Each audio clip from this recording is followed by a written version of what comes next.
3 amazing Christmas stories with unexpected twists.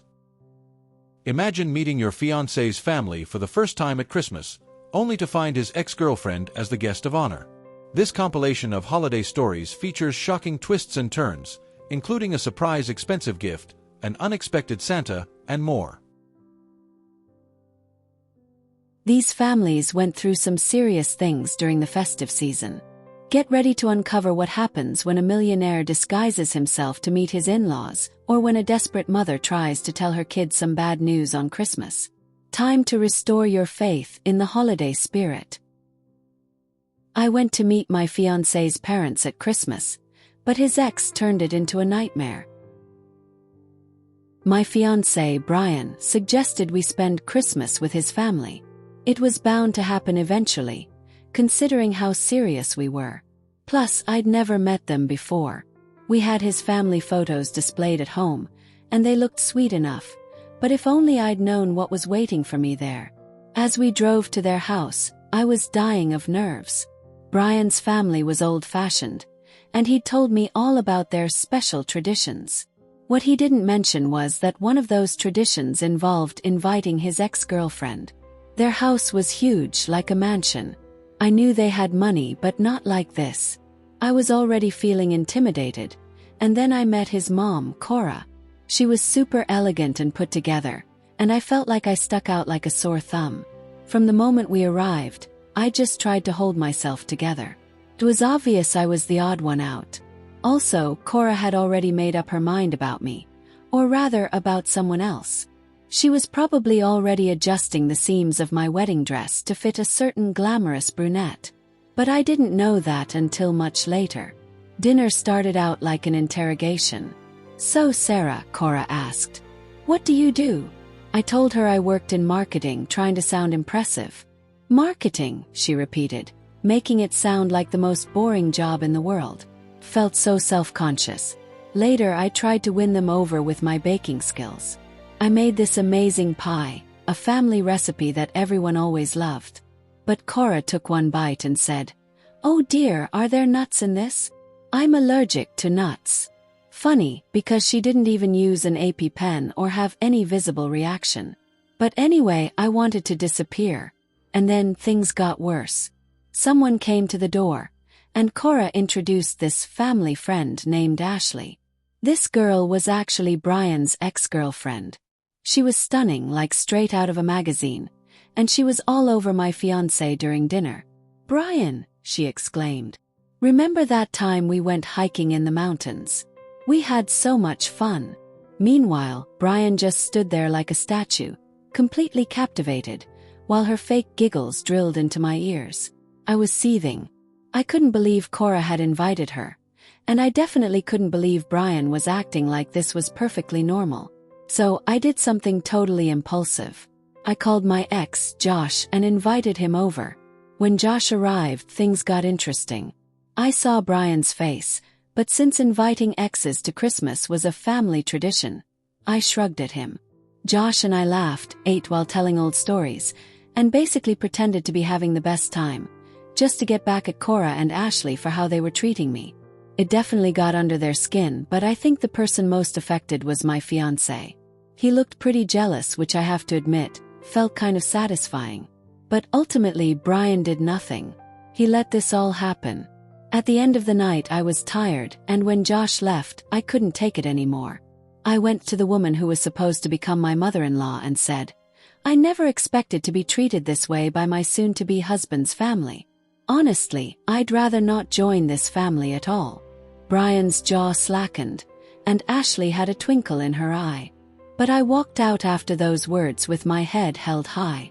The next few days were rough. I was filled with sadness and a little self-doubt. Had I overreacted? Was I being too sensitive? Maybe Cora and Ashley didn't do it on purpose. But just when I was spiraling, Brian showed up at my door. He apologized for his and his family's behavior. He should have spoken out and told Ashley to back off or even leave. I was so relieved that I wasn't crazy. Something even more unexpected happened next. Cora arrived, followed by the rest of Brian's family. They all apologized and said they had been wrong to invite Ashley and push her on Brian. Cora even admitted that she'd always been protective of her son because of their family's money. Ashley came from money too, so she was a safer bet. After I forgave her, we ended up having a second Christmas celebration at my tiny apartment, and it was actually really nice. They judged my son for his lack of money, but I had the last laugh. Hello, I'm Sam, and my son Will is this amazing kid, kind and loving. Being a single dad isn't easy, and I definitely made some mistakes. I spoiled him probably way too much. I mean, I could afford it because I had made a fortune from an engine sealant I invented. But the downside was that all our money ended up attracting the wrong kind of people to Will. When Will decided to go to Yale, he came up with this plan to hide our wealth. He wanted to make real friends, not ones who just liked him for his money. So, he dressed in scruffy clothes and pretended to be a poor scholarship student. It worked. He made great friends, and later he met a wonderful girl named Eddie, short for Edwina. They quickly fell head over heels. Will proposed and Eddie said yes. That Thanksgiving, she took him home to meet her parents, Marta and Farlow. He told me they were wealthy and wanted their daughter to marry someone rich, not a scruffy third-year science major. They were polite to him but clearly disapproved of their relationship. Still, Eddie insisted we spend Christmas weekend with them at their fancy beach house. But to keep our wealth a secret, we took a bus there, and I purposely dressed in my oldest, most worn-out clothes. When Eddie's dad picked us up, he looked me up and down and practically sneered. He spent the whole ride bragging about his money and how important it was to him. I just smiled and nodded. The next few days were pretty awful. They were constantly trying to subtly humiliate me, making snide comments about my clothes and implying that Will would never be able to provide Eddie with the lifestyle she was used to. I could tell that my future daughter-in-law was furious. At one point, she and her mother went to the kitchen. I went to the bathroom, and on my way back, I overheard their conversation. She told her mother, "I'm going to marry Will, and Sam's going to be family, so get used to it." Marta angrily retorted, "But darling, the man is a bum. Have you seen his clothes? He's an embarrassment." Eddie shot back, "Believe me, Mom, you are much more of an embarrassment than Sam could ever be." I have to admit, I was pretty proud that my son had found such a good woman. But I wasn't sure about her parents. On Christmas Eve, they gave Will and Eddie a brand new Porsche as an early wedding present. They were so smug about it that I realized they thought they had one-upped me. But I had a surprise of my own, one I had prepared earlier just because. I gave Eddie an envelope and said, "Will told me you two plan to move to New York after graduation. Finding a place to live in Manhattan isn't easy, so I hope this helps." Eddie opened the envelope and gasped. Inside was the deed to a brownstone in Tribeca. Her parents were speechless. But, her dad stammered. "You're poor. The way you dress. You took the bus." "Well, Farlow," I said gently. "I want my son to be loved and accepted for himself, not for the $570 million he will eventually inherit from me." That shut them up pretty quickly. After that, they couldn't be nicer to me. Will and Eddie got married that next summer, and a few years later they had a little girl. I even bought a house next door so I could be close to them. I never liked Marta and Farlow, but I was polite to them because I knew Eddie. I knew that she made my son happy and cared for my granddaughter. That's all that mattered. My daughter asked about Santa, and I broke down. Then a miracle happened. I did everything I could for my family, but my husband, John, passed away last year and I fell apart. He was an amazing father. I still remember when he bought our daughter, Kira, a yellow princess dress and chased her around the house. We had a blessed and joyful life together, but everything changed after he was gone. It was just the two of us. The first few months were a blur. I barely remember how we got through them. Friends and family brought food, helped with errands, and offered kind words, but nothing filled the emptiness in our home. The silence was deafening, the absence of his laughter a constant ache in my chest. Still, I did my best to hold it together for Kira's sake.